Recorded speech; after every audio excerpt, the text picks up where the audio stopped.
నమస్తే, welcome to ABN breakfast news. 2024 నాటికి ఆంధ్రప్రదేశ్లో పరిస్థితి రాష్ట్రం దాదాపుగా ఐసీయూలో ఉంది. దాదాపుగా కాదు, ఐసీయూలోనే ఉంది. ఇక అప్పుడు కనుక కాపాడుకోకపోతే ఇక ఐసీయూలో ఉన్న పేషెంట్ సంగతి గురించి చెప్పేదే ఉంది. 5 ఏళ్ల పాటు జగన్ విధ్వంసకర పాలన నుంచి 5 కోట్ల మంది ప్రజలకు సుస్థిరత కల్పించాలనే ఉద్దేశంతోనే నేను కూటమితో జట్టు కట్టాను అనేది అనేక సందర్భాల్లో పవన్ కళ్యాణ్ చెప్పారు. కానీ మళ్ళీ నిన్న జనసేన ఆత్మీయ సమావేశం, ఉద్యమి అనుకుంటా వాళ్ళు పెట్టుకున్న పేరు, సో దాంట్లో మళ్ళీ ఆయన ప్రస్తావించాల్సి వచ్చింది. ఎందుకంటే ఈ మధ్య గత వారం రోజుల నుంచి చూస్తే తమిళనాడులో విజయ్ అక్కడ ముఖ్యమంత్రి అయిన తర్వాత ఇక పవన్ కళ్యాణ్తో పోలుస్తూ నిజంగానే ఆయన అన్నట్టే ఉదరగొట్టేస్తున్నారు. ఆయన చెవులో కూడా పోరు మొదలెట్టినట్టున్నారు, దగ్గరగా ఉండేవాళ్ళు ఎవరో లేకపోతే ఆయనకి అందుబాటులో ఉండేవాళ్ళు. బట్ అదర్వైజ్ సోషల్ మీడియాల్లోనూ పవన్ కళ్యాణ్, విజయ్ ఆయన స్పష్టంగా చెప్పినట్టు అసలు తమిళనాడు రాజకీయాలకు ఆంధ్రప్రదేశ్ రాజకీయాలకు చాలా వ్యత్యాసం ఉంది. చూడ్డానికి చాలా దగ్గరగా సారూప్యం ఉన్నట్టు కనిపిస్తే కానీ చాలా వ్యత్యాసం ఉంది. అక్కడ రాష్ట్రంలో పరిస్థితులు, పరిణామాలు, అంతకుముందు పరిపాలించిన పార్టీలు, వాళ్ళ ఆలోచన తీరు, మన దగ్గర పరిపాలించిన పరిస్థితి, విభజన, ఇవన్నీ ఉన్నాయి. ఇవన్నీ ఎవరు పట్టించుకోరుగా. సోషల్ మీడియాలో ఏదో ఒక పోస్ట్ చేసేయడం, దాన్ని ఫార్వర్డ్ చేసేయడం. అదిగో పవన్ కళ్యాణ్ విడిగా పెట్టుంటే సీఎం అయిపోయేవాడు. ఆయనకి తెలియదా ఏం చేయాలో? నిన్నగాక మన రాలేదుగా రాజకీయాల్లోకి. సో 2014లో తీసుకున్న స్టాండ్ ఏంటి, 2019లో సొంతంగా పోటీ చేస్తే ఏమైంది, 2024లో ఏం చేయాలి అని అన్నీ ఆలోచించుకున్న తర్వాతే ఆయనకు కూడా థింక్ ట్యాంక్స్ ఉంటారు కదా. ఇప్పుడు ఆయన ఆలోచన కొంత ఉంటుంది, ఆయన పక్కన ఉండేవాళ్ళు ఉంటారు కొంతమంది, సరే ఇట్లా కాదు ఇట్లా చేయొచ్చు అని. సరే వింటారా వినరా తర్వాత ఇష్టం నాయకులది. కానీ స్పష్టంగా నేను చాలా క్లారిటీతో నిర్ణయం తీసుకున్నాను అన్నారు. ఒకసారి ఆయన పొత్తు అంటే కూటమి గురించి ఏమన్నారో విందాం ఆయన మాటల్లోనే. టీవీని ఎరిగిన మెజారిటీలతో ప్రభుత్వం వచ్చింది. అలయన్స్లో ఇబ్బందులు లేవా అంటే కొన్ని ఉన్నాయి. కాదు, అది మెజారిటీ పెద్ద సమస్యలు కాదు కానీ ఉన్నాయి. నేను అర్థం చేసుకోగలను అదంతే. కానీ అది మీరు నాకు తెలియదు అని మటుకు అనుకోకండి. నాకు తెలుసు మెజారిటీ బాగానే ఉంది, కానీ అక్కడక్కడ కొంచెం సమస్యలు ఉన్నాయి. ఆ సమస్యల్ని మేము ఒక కమిటీ చూసుకుంటుంది. ఆ కమిటీ కూడా నిర్ణయించుకోలేకపోతే ఎట్టి పరిస్థితుల్లో కూడా మీ ఆత్మగౌరవాన్ని తాకట్టు పెట్టే పని అయితే నేను చేయను. ఎందుకంటే నేను మాట ఇచ్చాను, ప్రజల తాలూకు సుస్థిరత నిలబెడతానని. కానీ మీరు ఇబ్బంది పడి, మీ ఆత్మగౌరవానికి మీరు ఇబ్బంది పడి, గౌరవం లేని చోట మీరు ఇబ్బంది పడకుండా చూసే బాధ్యత నాది. నేను మద్దతు ఇచ్చినప్పుడు చాలా త్రికరణ శుద్ధిగా ఇచ్చేస్తాను. I expect the same. ఎందుకంటే నేను నమ్మినప్పుడు నేను అంత గుండె కవాటాలు తెరిచేస్తాను, నేను నిలబడతాను. అంటే రాజమండ్రిలో చంద్రబాబు నాయుడిని ఆయన జైల్లో పెట్టి ఏదో కక్ష అంతే, జైల్లో పెట్టాలి. ఆయన జైల్లో ఉన్నాడుగా 16 నెలలు, ఈయన కూడా జైల్లో పెట్టాలి, ఈ పెద్ద మనిషిని కూడా తీసుకెళ్ళాలనుకున్నాడు. ఆయన ఏదో చేశాడు అనుకోండి, దాని రిజల్ట్ తర్వాత మనం చూసాం. కానీ ఆ టైంలో పవన్ కళ్యాణ్ వెళ్ళి చూసి వచ్చేసేయచ్చు. ఆయన అన్న మాటలోనే చూసి, ఏం లేదు సార్ కంగారు పడకండి, మనం బయటకు వచ్చాక మాట్లాడుకుందాం వచ్చు. కానీ జైలు బయటే వచ్చి నేను అన్కండిషనల్ సపోర్ట్ చేస్తున్నాను అని చెప్పాడు ఆయన. సో ఆ జెన్యూనిటీ, ఇప్పుడు ఆయన అన్నారు కదా త్రికరణ శుద్ధితో అని చెప్పి, ఆ చిత్తశుద్ధితోనే ఆయన సపోర్ట్ చేశాడు. సరే అంత గౌరవం చంద్రబాబు నాయుడు ఇస్తున్నారు, ఇప్పుడు కూడా లోకేష్ కూడా ఇస్తున్నారు. లోకేష్ ఆప్యాయంగా అన్న అని పిలుచుకుంటాడు. అలాగే సొంత తమ్ముడిని చూసుకున్నట్టే చంద్రబాబు నాయుడు చూసుకుంటారు. కానీ లోపాలు ఉండవా? ఎందుకు ఉండవు? ఒక ఇంట్లోనే బోల్డ్ ఉంటాయి లోపాలు. అలాంటిది 2 పార్టీలు కలిసి పనిచేస్తున్నప్పుడు లోపాలు ఉంటాయి.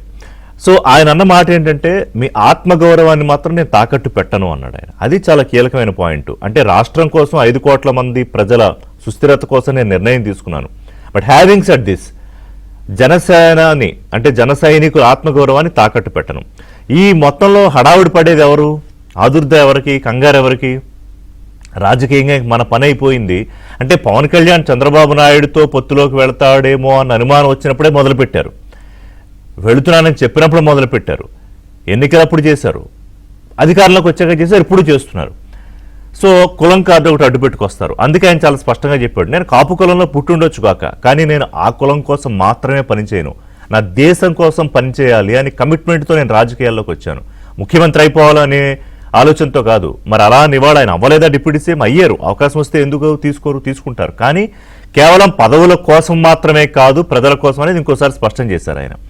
అలాగే ఇప్పుడు ఈ తమిళనాడు ముఖ్యమంత్రిగా ఉన్న విజయ్తో పోలిక సందర్భంగా మాట్లాడుతూ నేను వచ్చిన ఆలోచన, దాని తాలూకా కమిట్మెంటు లెఫ్ట్ వింగా రైట్ వింగా లేవింగు కాదు, నాకంటూ ఒక ఆలోచన ఉంది, దాని ప్రకారమే నేను వచ్చాను, రాజకీయాలు చేస్తున్నానని చెప్పారు. సో అది చెప్పుకుంటూ ఈ ఊళ్ళో పెళ్లికి ఏదో జరిగినట్టు పిల్లలు పరిగెడతారు కదా, ఆయన ఇంకొకలాగా ఏం అనలేదు. ఎక్కడో పెళ్లి జరుగుతుంటే చుట్టుపక్కల ఉన్న పిల్లలు కూడా ఏదో వాళ్ళ ఇంట్లో అన్నట్టుగా వచ్చి పరుగులు పెడుతూ హడావుడి చేస్తూ ఉంటారు. అలా పోల్చారు వైసీపీని. అంటే ఇంకా గౌరవం ఇచ్చే పోల్చారు.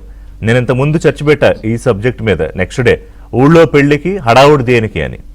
అంటే మనం కొంచెం ఆ సంస్కారం పెట్టుకుని మాట్లాడదాం, కానీ వాళ్ళకి ఆ సంస్కారం లేదు. వస్తారు, ఇవాళ రేపు బయలుదేరతారు, నాకు తెలిసి మరి ఇంకా పెట్టలేదేమో, వస్తారు.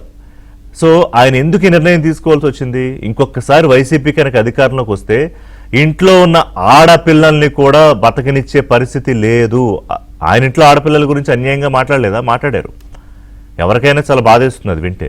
సో ఏదో ఒక నిర్ణయం తీసుకోకపోతే మళ్ళీ తీసుకెళ్లి పల్లెలను పెట్టి వైసీపీకి అధికారం ఇవ్వలేరు కదా, అందుకే ఆయన నిర్ణయం తీసుకున్నారు. కానీ ఏం చేస్తున్నాడో ఆయన, ఏం చేయాలో రాజకీయంగా చాలా క్లారిటీ ఉన్న వ్యక్తి పవన్ కళ్యాణ్. ఇవాళ అందరూ అనుకున్నట్టుగా ఏదో చేసేసి ఏదో మాట్లాడేసి వెళ్ళిపోయే నాయకుడు ఏం కాదు పవన్ కళ్యాణ్. సో బట్ ఇవన్నీ చెప్తూ కూడా ఆ గౌరవం తిరిగి రెసిప్రికేట్ కాకపోతే ఏం చేయాలి అనే ఆలోచన కూడా ఆయనకి ఉంది. అలాంటి అవకాశం వస్తుందనేమి అలాంటి పరిస్థితి ఏం లేదు. బట్ మాట్లాడదాం. అంటే పవన్ కళ్యాణ్ మీద వైసీపీ ఒక కులాన్ని అంటగట్టో లేకపోతే రెచ్చగొట్టే ప్రయత్నం చేస్తే పడిపోయేంత ఇదిలోనూ ఆయన లేడు, అంత తెలివిమాలిన రాజకీయం కూడా చేయట్లేదు. పైగా ఆయన ఎవరితో పనిచేస్తున్నాడు? చంద్రబాబు నాయుడుతో. ఆయన అన్నాడు, ఈ 2 ఏళ్ళు పరిపాలన అంటే ఏమిటి, అందులో ఉంటే లోటుపాట్లు ఏంటి, వాటిని ఎలా హ్యాండిల్ చేయాలి, నాకు చంద్రబాబు నాయుడుకి కొన్ని విభేదాలు ఉండొచ్చు, కూర్చుంటాం, మాట్లాడుకుంటాం, నేను చెప్తాను నా ఆలోచనలు ఆయనకి అని చెప్పారు. అండ్ ఇప్పుడు నిన్న కూడా కేబినెట్ మీటింగ్లో చంద్రబాబు నాయుడు ఏదో నిర్ణయం తీసుకోబోతుంటే పవన్ కళ్యాణ్ సార్ అట్లా కాదు, కొంచెం ఆగుదామా ఒకేసారి ఈ పెట్రోల్ విషయంలో, మనం జనాలు ఏదో ప్యానిక్ అవుతారంటే ఇమీడియట్గా ఓకే. ఇలా ఇంతకుముందు సందర్భాల్లో కూడా పవన్ కళ్యాణ్ చెప్పిన వాటిని చంద్రబాబు నాయుడు తీసుకుంటారు. అంతేగాని నీకేం తెలుసు, నువ్వు 10 ఏళ్ళు అయింది, నేను 40 ఏళ్ళు 50 ఏళ్ళు అయింది అంటలేదు కదా. అలా అనుకోవాలి అనేదే ఈ జగన్ అనుకో చేసే బ్యాచ్. అందుకే వాళ్ళకి నిన్న స్పష్టంగా ఆయన ఇంకొకసారి సంకేతం పంపించాడు. సో ఆ సంకేతం అందిందా?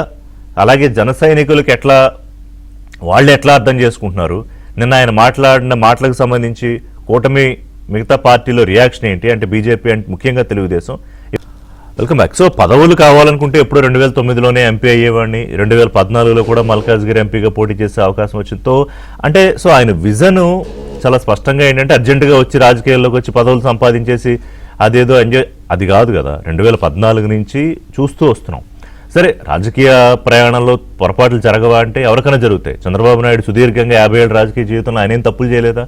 కొన్ని పొరపాటు నిర్ణయాలు జరగలేదా? అలాగే పవన్ కళ్యాణ్, అలాగే దేశంలో ఎవరైనా ఇవాళ ప్రధానమంత్రి మోదీ, బీజేపీ వాళ్ళు చేస్తారు.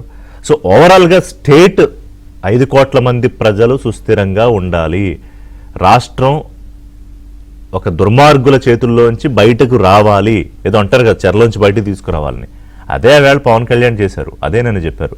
మనతో పాటు కుసంపూడి శ్రీనివాస్ గారు జాయిన్ అవుతున్నారు, జనసేన పార్టీ సీనియర్ నాయకులు, పార్టీ అధికార ప్రతినిధి. అప్పసాని రాజేష్ గారు, తెలుగుదేశం పార్టీ ముఖ్య అధికార ప్రతినిధి. కొండబద్దలు గౌతమ్ గారు, రాజకీయ విశ్లేషకులు. నమస్కారం అండి ముగ్గురికి. నమస్తే. రైట్, రాజేష్ గారు, అంటే వారితో మాట్లాడడం ఎలాగో చెప్పారు కాబట్టి అది అడుగుతాను నేను. కానీ మీరేమనుకుంటున్నారు? నిన్న పవన్ కళ్యాణ్ గారు ఈ సందర్భం అంటే జనసేన పార్టీ వాళ్ళ ఆత్మీయ సమావేశం ఉద్యమి అని పేరు పెట్టుకుంటున్నారు. నాకు ఆ పేరు కూడా చాలా నచ్చింది, ఎందుకు పెట్టారు అడుగుదాం. సో ఆ సందర్భంగా ఆయన మళ్ళీ ఇంకొకసారి క్లారిటీ ఎవరికి?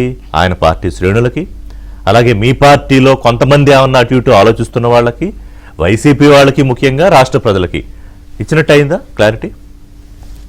ముందుగా ప్యానల్లో ఉన్న మిత్రులు అలాగే ఏబిఎన్ వీక్షకులందరూ కూడా శుభోదయం. రిషి గారు, ఇక్కడ నిన్న పవన్ కళ్యాణ్ గారి మొత్తం ప్రసంగం నేను విన్నా. ఆ ప్రసంగం విన్న తర్వాత ఈరోజు ప్రత్యేకంగా ఈ డేట్ను కూడా ఒకసారి మనం గుర్తు చేసుకోవాలి. మే 16 ఈరోజు సరిగ్గా పుష్కర కాలం క్రితం 2014 మే 16 నాడు జరిగిన సాధారణ ఎన్నికల్లో ఆ రోజు పవన్ కళ్యాణ్ గారు ఎన్నికల్లో పోటీ చేయకుండా భారతీయ జనతా పార్టీ తెలుగుదేశం కూటమికి మద్దతుగా ప్రచారం చేయటం, ఆ ప్రచార ఫలితాలు విడుదలైన రోజు ఇవాళ. విభజిత రాష్ట్ర తొలి ముఖ్యమంత్రిగా చంద్రబాబు నాయుడు గారు ఎన్నికైన రోజు ఈరోజు. ఓకే, అంటే ఆనాడు ఒక విభజిత రాష్ట్రం, రాజధాని లేని రాష్ట్రం, లోటు బడ్జెట్తో ఏర్పాటు అవుతున్న రాష్ట్రం, విద్యా వైద్యం ఉపాధికి పక్క రాష్ట్రాల మీద ఆధారపడుతున్న జనం, గ్రామీణ నేపథ్యం ఉన్న రాష్ట్రం, పెద్దగా పారిశ్రామికీకరణ లేని రాష్ట్రం. ఇటువంటి రాష్ట్రాన్ని ఒక దశ దిశ అందించగలిగే నాయకుడు చంద్రబాబు నాయుడు గారు అనే ఒక నమ్మకంతో మార్చి 14 జనసేన పార్టీ ఆవిర్భావం జరిగింది. మే 4 ఎలక్షన్స్ అయినాయి. అంటే 50 రోజులు టైం ఉంది. ఎవరో ఒకరిని ఆయన పార్టీ తరఫున ప్రతి నియోజకవర్గంలో ఒక అభ్యర్థిగా నిలబెట్టడం, తాను ఏదో ఒక నియోజకవర్గంలో పోటీ చేయడం అనేది 50 రోజులు అనేది తక్కువ టైం ఏం కాదు. అవును. కానీ ఆ రోజు ఒక పక్క జగన్మోహన్ రెడ్డి లాంటి నాయకుడు అతను అధికారం కోసం తన కసరత్తు తను చేస్తా ఉన్న సందర్భంలో ఇటువంటి ప్రత్యేక పరిస్థితుల్లో విభజన జరిగిన రాష్ట్రానికి జగన్మోహన్ రెడ్డి లాంటి పాలకుడు రాకుండా ఉండాలి అని అంటే ఓట్ల చీలికను నివారించాలనే ఒక బాధ్యతతో ఆ రోజున ఆయన తాను ఎన్నికల్లో పోటీ చేయకుండా తన పార్టీ తరఫున అభ్యర్థులను కూడా పోటీకి పెట్టకుండా ఈ కూటమికి మద్దతుగా ప్రచారం చేశారు. ఆనాడు ఎలా అయితే ఏ స్ఫూర్తితో అయితే ఆయన ఆ ఎన్నికల్లో తాను పోటీని కూడా అంటే ఒక రకంగా త్యాగం చేసి ఈ కూటమి కోసం ప్రచారం చేశారో, ఇవాళ 2026లో కూడా ఈ రోజుకి కూడా 5 కోట్ల మంది ప్రజల భవిష్యత్తును దృష్టిలో పెట్టుకొని ఆయన ఎన్డీఏ కూటమిగా పోటీ చేయాలనేది నిర్ణయం ఎప్పుడు తీసుకున్నారు? 2022 మార్చి 14 లక్షలాది మంది వాళ్ళ శ్రేణులతోటి ఇప్పటం గ్రామంలో జరిగిన పార్టీ ఆవిర్భావ సభలో 8వ ఆవిర్భావ సభలో ఆయన ప్రకటన చేశారు. రాబోయే ఎన్నికల్లో ప్రభుత్వ వ్యతిరేక ఓటు చీలనివ్వను అని చెప్పారు. అంటే మరి ప్రభుత్వ వ్యతిరేక ఓటు చీలనివ్వను అని అంటే ఏంటి? ప్రభుత్వానికి వ్యతిరేకంగా పోటీ చేసే పార్టీల మధ్య ఒక సయోధ్యతోటే పోటీ చేసే ప్రయత్నం చేస్తాం తప్ప మాలో మేము పోటీలు పడి అది జగన్మోహన్ రెడ్డికి అడ్వాంటేజ్ కానివ్వము అని చెప్పని ఆయన బహిరంగంగా తన శ్రేణుల సమక్షంలో ఎలక్షన్స్కి 2 సంవత్సరాల ముందు ప్రకటించారు. ఆయన ప్రకటించారు కాబట్టి పరిస్థితి అప్పుడు వేరేగా ఉంది కదా. తర్వాత కొంత ఫ్రిక్షన్, ఆయన బీజేపీతో ఉండడం, తర్వాత ఇంకా తెలుగుదేశంతో అనివార్యంగా 2 కలిసి రావడం. అంటే ఈయన ముందు ప్రకటించేశారు తెలుగుదేశానికి పొత్తు. అంటే ఇక్కడ మీకు మద్దతు, కానీ అప్పటికి ఆయన బీజేపీతో కలిసి ఉన్నాడు. బీజేపీతో కలిసి ఉన్నారు. ఇక్కడ మీకు ఒక లైవ్ ఎగ్జాంపుల్ చెప్తాను నేను. మాది వేమూరు నియోజకవర్గం, చుండూరు మండలం, మా నేటివ్ ప్లేస్. బహుశా మీరు వినుంటారు చుండూరు ప్రత్యేకత గురించి. తెలుగుదేశం పార్టీ ఆవిర్భావం జరగక పూర్వం నుంచి ఇప్పటి వరకు కూడా నాడు కాంగ్రెస్, నేడు వైసీపీ డామినేటింగ్ మండలం అది. ఆ మండలంలో మున్నంగివారిపాలెం అని చెప్పని తుంగభద్ర డ్రైన్, అప్పుడు బాగా నోటెడ్ అయిన డ్రైన్, మీరు అందరూ గుర్తు చేసుకొని ఉండాలి. చుండూరు ఇన్సిడెంట్ టైంలో డ్రైన్కి తూర్పు వైపున చుండూరు విలేజ్ ఉంటుంది, ఈ కట్ట మీద మున్నంగివారిపాలెం విలేజ్ ఉంటుంది. ఈ మున్నంగివారిపాలెం విలేజ్ కూడా 1980sలో కురి వెంకటరెడ్డి గారని ఒక ఆయన తెలుగుదేశం పార్టీ నుంచి నెగ్గారు. ఆ తర్వాత ఎప్పుడూ తెలుగుదేశం పార్టీకి అక్కడ గెలిపే దక్కల. కానీ మొన్న జరిగిన పంచాయతీ ఎన్నికల్లో, ఎప్పుడు 2021 ఫిబ్రవరిలో జరిగిన పంచాయతీ ఎన్నికల్లో శ్రీనివాసరెడ్డి అని చెప్పిన వైసీపీ అభ్యర్థి సర్పంచ్గా నెగ్గి అతను అనారోగ్య కారణంగా మధ్యలో చనిపోయాడు. చనిపోతే బై ఎలక్షన్ జరిగినాయి. స్థానికంగా అక్కడ తెలుగుదేశం జనసేన కలిపి అభ్యర్థిని నిలబెట్టారు. ఓకే, అంటే పార్టీల పరంగా తీసుకున్న నిర్ణయం కాదు అది. ఆ నిర్ణయం పర్యవసానం అంత బలమైన దశాబ్దాల తరబడి ఒక్క 1995లోనే ఎంపీపీ జెడ్పీటీసీ తెలుగుదేశం నెగ్గింది. అది ఇంకా ఎప్పుడు అక్కడ కాంగ్రెస్ వైసీపీ తప్పితే వేరే పార్టీ నెగ్గల. అటువంటి దగ్గర ఒక రకంగా కుంభస్థలాన్ని కొట్టినట్టుగా ఆ మండలంలో ఆ మున్నంగివారిపాలెం సర్పంచిగా జనసేన అభ్యర్థి నెగ్గడం జరిగింది. అంటే ప్రజలు శ్రేణులు మెంటల్ గా ఒక నిర్ణయానికి వచ్చేసారు. ఆ నిర్ణయాన్ని పార్టీ నాయకత్వాలు కూడా ఆమోదించినాయి. జగన్మోహన్ రెడ్డి పీడ నుంచి రాష్ట్రాన్ని విముక్తి చేయాలి అనంటే, మళ్ళీ తిరిగి రాష్ట్ర అభివృద్ధి గాడిన పడాలి అనంటే ప్రభుత్వ వ్యతిరేక ఓటు చీలకుండా ఉండటమే కాదు, నేను కూడా చాలా సందర్భాల్లో చాలా వేదికల మీద చెప్పేవాడిని, ఆంధ్రప్రదేశ్ రాష్ట్ర రాజకీయ ముఖ చిత్రం నుంచి జగన్మోహన్ రెడ్డి అనే ఫ్యాక్టర్ని సమూలంగా దూరం చేస్తే, ఓటు ద్వారా చిత్తుగా అతను ఓడిస్తే తప్పితే మళ్ళీ తిరిగి ఆ ఫ్యాక్టర్ అంటూ లైవ్లో ఉంటే ఖచ్చితంగా ఏదో ఒక రకంగా డిస్ట్రక్షన్కి అతను ప్రయత్నం చేస్తాడు, అడ్డుగోడలు సృష్టించే ప్రయత్నం చేస్తాడు. కాబట్టి ప్రజలుగా మీరు ఆలోచన చేయండి అని నేను పదే చెప్తున్నవాడిని. ఇవాళ అదే నెరవేరింది అని అంటే 100% బాధ్యతతో కూడిన రాజకీయం పవన్ కళ్యాణ్ గారు చేయటం కారణం. ఇప్పుడు ఆయన నాకు 40 స్థానాలు కావాలి అంటే 40 ఆ రోజు పట్టుబట్టి కాకుండా 30-35 ఇవ్వాల్సి వచ్చేది. అక్కడ భారతీయ జనతా పార్టీ కేంద్ర ప్రభుత్వం అధికారంలో ఉన్నారు, వాళ్ళ సైజు కూడా మనకు అవసరం అనే ఒక ఆలోచనతో ఆయన సర్దుకున్నారు, తన స్థానాలు తను తగ్గించుకోగలిగారు. కాబట్టి ఇక్కడ అటువంటి బాధ్యత కలిగిన నాయకుడు రాష్ట్రానికి, రాష్ట్ర ప్రజలకు కూడా అవసరం అనేది నేనైతే స్పష్టంగా చెప్తానండి. శ్రీనివాస్ గారు మాట్లాడే ముందు ఆయన వైసీపీకి ఈ హడావుడి చేస్తున్న వాళ్ళకి ఆ సోషల్ మీడియాలో ఆవేళే మొదలుపెట్టారు, ఇంకా చేస్తూనే ఉన్నారు. వాళ్ళకి ఒక కొంత అసహనం వ్యక్తం చేస్తూ కొంత సెటైర్ కూడా వేశారు. అదొకసారి చూద్దాం ఏమన్నారు. విజయం ఒక్క రోజులో రాలేదు, దశాబ్దన్నర కాలం పాటు మనం నలిగిపోయాం, వైఫల్యాలు చూసాం, గుండాలని ఫ్యాక్షన్ రాజకీయాలను తట్టుకుని ఇక్కడ దాకా వచ్చాం. ఈ మధ్యన పక్క రాష్ట్రంలో అక్కడ ఒక పార్టీ పెట్టి విజయం సాధించి ముఖ్యమంత్రి అవ్వగానే మన ఆంధ్రప్రదేశ్లో చాలామంది మీరు కూడా అలా చేసి ఉండాల్సిందని చెప్పి నాకు తెగ మెసేజ్లు పంపిస్తూ ఉన్నారు. ఊళ్ళో పెళ్ళికి ఏదో హడావుడి ఉంటారు కదా,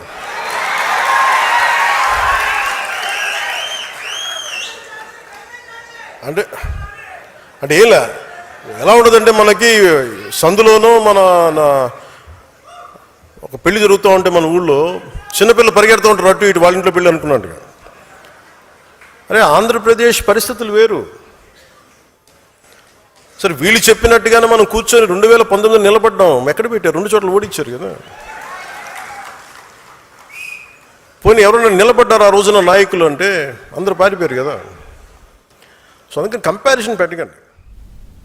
ఎస్ శ్రీనివాస్ గారు, అంటే కంపారిజన్ సరే సోషల్ మీడియాలోనూ బయట చర్చ ఓకే, కానీ పార్టీలో కూడా ఆయనకి ప్రశాంతత లేకుండా చెవిలో పోరు పెట్టారు ఎవరైనా ఒకటి. రెండోది అంటే ఆయన వన్స్ ఫర్ ఆల్ క్లారిటీ ఇచ్చినట్టే అనిపించింది నిన్న. 2019లో ఏం జరిగింది, నిలబడ్డం, ఏం చేశారు, ఉన్న నాయకులు కూడా పారిపోయారు. 2024లో ఒకటి పార్టీని బతికించుకోవాలి, రాష్ట్రాన్ని బతికించుకోవాలి. ఆ రెండింటికి ఆయనే కదా నిర్ణయం తీసుకోవాలి, అదే తీసుకున్నాడు. యా రిషి గారు, మీకు ప్యానెల్లో ఉన్న పెద్దలకు నమస్కారం అండి. నమస్తే. సరే, నిన్న జరిగినటువంటి ఆ సమావేశంలో ఆయన సుదీర్ఘ ప్రసంగంలో అనేక అంశాలు, రాజకీయ అంశాలు, సామాజిక అంశాలు, పక్క రాష్ట్ర రాజకీయాలు, ఇక రాష్ట్రంలో జరుగుతున్నటువంటి అంతర్గత విషయాలు, అన్ని విషయాలు మాట్లాడారు. దానిలో భాగంగానే ఈ మా పార్టీ కార్యకర్తల ఆత్మగౌరవం గురించి కూడా మాట్లాడారట, విచ్ ఇస్ వెరీ ఇంపార్టెంట్.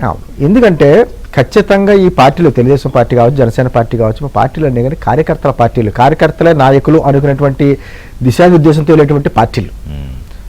అంటే ఈ పార్టీలు అధికారంలోకి రావడమే లక్ష్యమే కాకుండా మా లక్ష్యం వేరు. మా లక్ష్యం స్టేట్ ఫస్ట్, పాలిటిక్స్ నెక్స్ట్.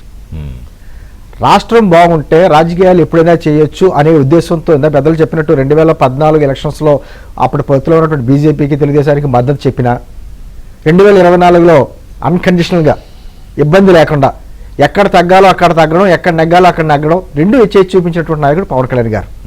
ఎందుకంటే ఎవరో ఏదో చెప్పారు, మీరు ఒంటరిగా వెళ్ళిపోతే చాలా జరిగినాయండి. అసలు మీకు బయటికి చెప్పుకోలేని ఎన్ని ఉంటాయంటే, సార్ వన్ సైడ్ వచ్చేస్తారు సార్, పరిస్థితి ఎలా ఉన్నాయి, ఎలాగని చెప్పేసి అని రకరకాలుగా చెప్పారు. ఆయనకి అన్ని క్లారిటీ ఉంది. ఇప్పుడు ఆయన కులానికి సంబంధించి కూడా కొన్ని విషయాలు మాట్లాడారు. నన్ను ఒక కులానికి ప్రత్యేకించి ముద్ర చేద్దామని చెప్పేసి చాలా ప్రయత్నం చేశారు, కానీ మరి 2 చోట్ల నిలబడినప్పుడు 2 చోట్ల ఓడించారు నన్ను. అంటే ఆయన లక్ష్యం ఏంటనేది పదే పదే చెప్పే విధానంలోనే పక్క రాష్ట్రానికి సంబంధించి కూడా మన ఆ రోజు మన డిబేట్లు నేను ఉన్నాను, పెట్టారు పెళ్లికి హడావుడి అన్నట్టుగా. అంటే పక్క రాష్ట్ర రాజకీయాలకి మన రాష్ట్ర రాజకీయాలకి కలిపి ఎందుకు మాట్లాడుతున్నారంటే, ఓవరాల్గా చూస్తే ఏంటంటే వైసీపీ వాళ్ళకు ఉన్నటువంటి బాధ ఏంటంటే, కూటమిలో ఈ పార్టీలు కలిసి ఉన్నంత కాలం మనకు అధికారం దూరం, మనకు ఆ లక్ష్యాన్ని చేరుకోలేం, దరిదాపుల్లో కూడా మరి పొరపాటున వచ్చే అవకాశం లేదు. కాబట్టి ఏదో రకంగా కూటమి పార్టీల మధ్య చిచ్చు పెట్టాలనే ఉద్దేశంతో ఎన్నికలకు ముందు, ఎన్నికల తర్వాత రకరకాల ప్రయత్నాలు చేస్తుంటారు. వైసీపీ వాళ్ళ ఎజెండా ఓకే, కానీ ఇప్పుడు ఆయన అన్న మాటలో నాకు అర్థమైంది ఏంటంటే, కొంతమంది సరే వారి అభిమానులు ముఖ్యమంత్రిగా చూడాలనుకుంటారు, తప్పులేదు, పార్టీలో నాయకులు అనుకుంటారు, వాళ్ళ ఇది కూడా పోరు కూడా ఎక్కువైందేమో అన్నట్టుగా చెప్పారు. ఖచ్చితంగా ఇప్పుడు ఎలా ఉంటుందంటే, మా పార్టీ అధికారంలో రావాలి, మా రాష్ట్ర మా నాయకుడు ముఖ్యమంత్రి కావాలని చెప్పి ప్రతి పార్టీలోనే అనుకుంటారు, ఏ పార్టీ వాళ్ళైనా అనుకుంటారు ఆ మాట. కానీ మన అధికారమే లక్ష్యంగా పనిచేసుకుంటా వెళ్తే పరిస్థితులు విభజిస్తే ఎటువంటి రాష్ట్రంలో పరిస్థితులు ఏంటంటే మోసం వస్తుంది, మొదటిగా మోసం వస్తారు కదా. మొన్న 2024లో ఒంటరిగా పోటీ చేస్తుంటే ఎన్నో కొన్ని సీట్లు వచ్చాయి, కానీ పరిస్థితి మళ్ళీ కుక్కలు చెప్పిన విస్తరాక్ అయిపోతుంది. అది కాదు కదా, మన ప్రజలు బాగుండాలి, రాష్ట్రం బాగుండాలి అనేటువంటి సదుద్దేశంతో ఆ రోజు తీసుకున్నటువంటి నిర్ణయం ఈ రోజున ఫలితాలు చూస్తున్నాం. ఈ రోజు చూడండి, ఆయన తీసుకున్నటువంటి శాఖలోని 23 నెలల్లో 19 జాతీయ స్థాయిలో అవార్డ్స్ వచ్చినాయి. అంటే మనం కేవలం ప్రజలకు చెప్పడమే కాదు, చేసి చూపించాలనే లక్ష్యంతో పనిచేసుకుంటూ వెళ్తారు. ఎందుకంటే సార్, చాలామంది 2019 ఎన్నికలు అయిపోయిన తర్వాత, నేను 2019 ఎన్నికలకు ముందు కూడా పార్టీతో కలిసి పనిచేశాను తప్ప అఫీషియల్గా జాయిన్ అవ్వాలా. 2019 ఎన్నికలైన తర్వాత 2 చోట్ల ఆయన ఓడిపోయిన తర్వాత జాయినింగ్ అయినట్టు ఫస్ట్ జాయినింగ్ అది.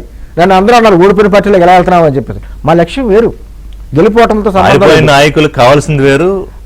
చాలా మంది వచ్చారు, మహా మేధావులుగా చెప్పుకున్న వాళ్ళు, విద్యావంతులు, రకరకాలుగా ఆయన గుండి చెప్పిన వాళ్ళందరూ కూడా మాకు పదవులు రాలేదని కొంతమంది, మళ్ళీ సినిమాలో నటిస్తున్నాడని చెప్పేసి కారణాలు, సిల్లీ కారణాలు చాలా చూపించి వెళ్ళిపోయారు.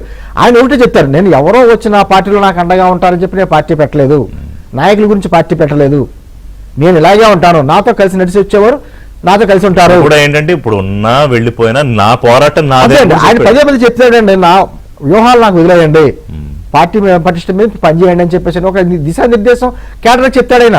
మీరు ఈ పొత్తులు ఈ మధ్య కొన్ని జరిగాయి కదా తెలుగుదేశం. సరే మనం గుద్దులాట ఎందుకు పిఠాపురంలో ఆ పోస్టర్ మీద ఆ ఫోటో లేదని ఇంకోటి లేదని, సరే దాని మీద పార్టీ చర్యలు కూడా తీసుకుంది. మేబీ ఇలా ఏదో ఒక 7-10 నియోజకవర్గాలు ఉంటాయేమో అక్కడక్కడ అన్ని. ఖచ్చితంగా ఎలా ఉంటుందంటే తెలుగుదేశం పార్టీ ఎమ్మెల్యే ఉన్న చోట్ల జనసేన పార్టీని సంబంధించిన వారికి సరైన పదవులు ఇవ్వట్లేదనో లేకపోతే సరిగ్గా పట్టించుకోవట్లేదని ఇక్కడ, అలాగే జనసేన పార్టీ ఉన్న చోట తెలుగుదేశం పార్టీని పట్టించుకోవట్లేదని ఖచ్చితంగా ఎన్ని టీ కప్పులో తుఫాన్ లాంటి అసలు లక్ష్యం తెలిసిన వాళ్ళు ఈ పెద్ద పట్టించుకోరు. ఎందుకంటే నిజంగానే 2024లో విడిగా పోటీ చేసి ఉంటే పరిస్థితి ఏంటో తెలుసు అందరికీ. అంత కమిటెడ్ గా అందరూ ఉండే అవకాశం ఉంటుంది. ఇప్పుడు పవన్ కళ్యాణ్ కమిట్మెంట్ వేరు, ఆయన ప్రయాణం వేరు, లక్ష్యం వేరు. బట్ కింద వాళ్ళకి అంత కమిట్మెంట్ కన్ఫ్యూజ్ చేశారా మీరు కింద స్థాయి వరకు? అంటే ఎలా ఉంటుంది, 2019లో ఓడిపోయారు సార్. అవును, 2024లో మేము వచ్చాం. మేము అప్పటికి ఇప్పటికే మా పార్టీ 20 లక్షల, దాదాపు 21 లక్షల మంది సభ్యులు. ఆయన అదే అంటున్నాడు, మధ్యలో ఉన్న నాయకులు వస్తా ఉంటారు పోతా ఉంటారు కానీ వాళ్ళు పదవులు వచ్చినాయి రాలేదని చెప్పేసాను. కానీ నాతో నా జన సైనికులు నా వీర మహిళలు 21 లక్షలు అంతే. దాన్ని బట్టి అర్థమైంది ఏంటంటే ఆయన ఆలోచన విధానం అర్థం చేసుకున్న వాళ్ళ కింద, కానీ పదవులు ఆశించిన వాళ్ళు కాదు వాళ్ళు. మా నాయకుల ఆలోచన విధానం మాకు తెలుసు, ఆయన కమిట్మెంట్ మాకు తెలుసు, ఆయన రాష్ట్రం గురించి ఆలోచిస్తాడో తప్ప ఈ రాజకీయాలు లేకపోతే రకరకాలుగా. అంటే నేను ఇందే చెప్పాను, నేను వ్యూహాలు నాకు వదిలేయండి అన్నాడు ఆయన. వ్యూహాలు నాకు వదిలేయండి, మిగతా నేను చూసుకుంటానని చెప్పి మీకు ఎటువంటి ఇబ్బంది. అలాగే అదేవిధంగా పార్టీ కార్యకర్తలకు సంబంధించినటువంటి ఆత్మగౌరవానికి ఇబ్బంది కలిగితే మాత్రం చూస్తా ఊరుకోను, ఖచ్చితంగా కూర్చుని మాట్లాడుకుంటాం అనేటువంటి, అంటే ఒక కమిటీ కూడా ఉంది. 3 పార్టీల మధ్యన ఒక కమిటీ కూడా పెట్టుకుని 3 పార్టీల కార్యకర్తల మధ్యన ఇబ్బందులు వస్తే కూర్చుని మాట్లాడుకు సరిదిద్దుకునేటువంటి ఒక వ్యవస్థ ఉంది. కాబట్టి ఖచ్చితంగా దాంట్లో సాల్వ్ అయిపోతాయి. అంత సాల్వ్ చేసుకోలేని పరిస్థితి దాటిపోతే ఆబ్వియస్ గా చంద్రబాబు నాయుడు పవన్ కళ్యాణ్ మాట్లాడుకుంటారు కదా, మాట్లాడుకునే పరిస్థితి వస్తే మొన్న అలాంటి కొన్ని ఇన్సిడెంట్స్ వచ్చాయి. ఎనీవే, బట్ ఆయన చెప్పిన దాంట్లో ఇంకా కొన్ని ప్రశ్నలు ఉన్నాయి, మాట్లాడదాం బ్రేక్ తర్వాత. గౌతమ్ గారు నిన్న పవన్ కళ్యాణ్ గారు మాట్లాడుతూ 2 అంశాల్లో క్లారిటీ ఇచ్చారా? అంటే ఒకటి, సరే వైసీపీకి ఎలాగో చెప్పారు, ముఖ్యంగా ఆయన పార్టీ శ్రేణులకి నాకు ఏమి కావాలనుకుంటున్నాను, నా ప్రయాణం ఏంటి, నాతో కలిసి వచ్చేవాళ్ళు ఎలా ఉండాలి, ఇందాక శ్రీనివాస్ గారు చెప్పినట్టు. రెండోది తెలుగుదేశానికి కూడా ఏంటంటే గౌరవం అనేది మ్యూచువల్గా ఉండాలి. అది ఎలా నేను ఇస్తున్నానో అది కూడా రెసిప్రికేట్ అవుతోంది. బట్ సమస్యలు వచ్చినప్పుడు మాత్రం మీ ఆత్మగౌరవాన్ని తాకట్టు పెట్టనివ్వను అనేది it's a clear underline point. అంతేనా? రెండో పాయింట్ కరెక్ట్. ఏమి సందేశం ఇచ్చారు అనేది కరెక్టే. అందరికీ ఎవరికి కావాల్సిన సందేశం వాళ్ళకి కనిపిస్తుంది అందులో. యాక్చువల్గా మరి విజయ్ ఏ ముహూర్తాన్ని గెలిచాడో కానీ ఇక్కడ పవన్ కళ్యాణ్ మీద జరుగుతున్న ఈ దాడి అనే చెప్పుకోవాలి దీన్ని. లేకపోతే ఏంటండి, ఎన్నికలు అయిపోయిన 2 సంవత్సరాల తర్వాత ఇప్పుడు మళ్ళీ కొత్తగా వచ్చి మీరు అట్లా చేసుంటే ఇట్లా చేసుంటే, ఎన్నికలప్పుడు ఎటుకుడి ఆయన్ని వెనక నుండి షంటేసిన హరిరామ్ జోగయ్య ఉన్నాడు, లేకపోతే పద్మనాభ రెడ్డి ఉన్నాడు. వాళ్ళిద్దరూ బయటకు వెళ్ళిపోయి ఎక్కడ చేరారో మనం చూసాం. వాళ్ళ పరిస్థితి ఎలాగుందో కూడా మనకు కనపడతానే ఉంది. మళ్ళీ ఈరోజు కొత్తగా ఎందుకు వస్తుంది? అసలు ఆంధ్రప్రదేశ్ రాష్ట్రానికి మిగతా ఏ రాష్ట్రంతో పోలిక లేదండి. ఎందుకంటే ఏ రాష్ట్రంలో బట్టినా జగన్మోహన్ రెడ్డి లేడు, ఆంధ్రప్రదేశ్లో మాత్రమే ఉన్నాడు జగన్మోహన్ రెడ్డి. ఎందుకంటే ఇది చాలా సీరియస్ అండి, కానీ జోక్గా కాదు నేను అంటుంది. ఎందుకంటే ఫేకులు పుట్టించటంలో జగన్మోహన్ రెడ్డి కానీ వైసీపీ పార్టీ కానీ వాళ్ళకి ఉన్నంత యాంగ్జైటీ ఇంకెక్కడ ఉండదు. అట్లాగనే జగన్మోహన్ రెడ్డిని సిన్సియర్గా సీఎంను చేసుకోవాలని చెప్పి కుటుంబాలను పట్టించుకోకుండా ప్రజలు ఏమనుకుంటున్నారో కూడా లేకుండా వాళ్ళు ఒకటే థాట్ ప్రాసెస్లో ఉన్న వాళ్ళు కూడా ఉన్నారు వైసీపీలో కూడా. అలాంటి వాళ్లే ఈ రోజు జగన్మోహన్ రెడ్డిని దూరం జరిగే పరిస్థితులు వచ్చి కూర్చుంటే ఇప్పుడు కొత్తగా వచ్చి పవన్ కళ్యాణ్కి వాళ్ళు సలహా ఇవ్వటం ఏంటి? అసలు మీ పార్టీలో ఎవరు ఉండాలి, మీ పార్టీలో ఎందుకు ఉండాలి, అది కదా నిర్ణయించుకోవాల్సింది. పక్కనున్న పవన్ కళ్యాణ్కి చంద్రబాబు నాయుడుకి వాళ్ళ పార్టీలు వాళ్ళు చూసుకుంటారు. సరే ఇది ఎంత కాదు కూటమి మధ్య ఒక అంటే చిచ్చు ఇందులో రెండు పెడదాం. వచ్చాయి గౌతమ్ గారు. ఒకటి న్యాచురల్ గా ఒక ఆయన అభిమానులు లేకపోతే అట్లా కొంత న్యాచురల్ గా వచ్చింది, కానీ వీళ్ళు దాన్ని తీసుకెళ్ళింది నిన్న ఈయన అన్నట్టుగా మీ హడావుడి ఏంట్రా బాబు అన్న స్థాయిలో తీసుకెళ్లిపోయారు. అదేనండి ఏదంటే ఏదైనా ఒక సందర్భం వచ్చినప్పుడు ఏం జరుగుతుందంటే ఖచ్చితంగా కూటమిలో విచ్ఛిన్నం తీసుకొని రావడానికి వాళ్ళు అనునిత్యం ప్రయత్నం చేస్తారు.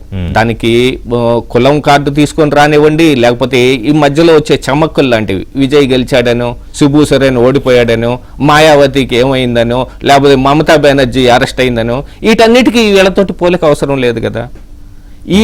ఇది ఏంటంటే కూటమి మధ్య ఏదో ఒక రకంగా మనం చిచ్చు తీసుకుని రావాలి అంటే వాళ్ళ అజెండా ఏం కనపడుతుంది, మనం ఎలా గెలవాలి అనేది ఆల్రెడీ వాళ్ళు ఆన్ గ్రౌండ్ దిగి పనిచేస్తున్నట్టుగా కనపడుతుంది.